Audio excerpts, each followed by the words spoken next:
शुभ सकाळ पिलामाने आस आज आमे सप्तम श्रेणी साहित्य बहिर तारा सूर्य कविताटी पठन करिबा।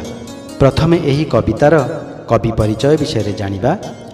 ओडिया साहित्य रे आधुनिक जुगर अन्यतम वरेण्य कवि गंगाधर मेहेर स्वभाव कवि भावे परिचित। प्रकृति को जीवंत भावे वर्णना करिबारे से थिले सिद्धहस्त, तेणु तांको प्रकृति कवि मध्य कुहा जाए। स्वभाव कवि बरगड़ जिल्लार बरपाली ग्राम रे जन्मग्रहण करथिले। तांको रचित तपस्विनी, प्रणयवल्लरी, इंदुमती, कीचकबध आदि काव्य एवं कृषक संगीत, अर्घ्यथाली, कविता कल्लोल आदि क्षुद्र कविता संकलन तांको अनन्य साधारण कवि प्रतिभार परिचय बहन करे। मातृभूमि और मातृभाषा को गभीर भावे भल पाउथिबा कवि स्वल्प शिक्षालाभ करथिले मध्य तांको रचनागुड़िक ओडिया साहित्य भंडारर अमूल्य ग्रंथ भावे विवेचित होइअछि ओ ओडिया शिक्षार्थी मानक पाठ्यपुस्तक रे स्थानित पाइअछि। पिलामाने वर्तमान तो यही कवि परिचय विषय जानिल। एबे आस स्वरताल माध्यम रे कविताटी शुणिबा। गाउछंती ओडिशा आदर्श विद्यालय बालीगुड़ार सप्तम श्रेणीर छात्री अनुजामिनी मल्लिक। ताहले आस शुणिबा।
ସ୍ୱରତାଳ ମାଧ୍ୟମରେ କବିତାଟି ତ ଶୁଣିଲ।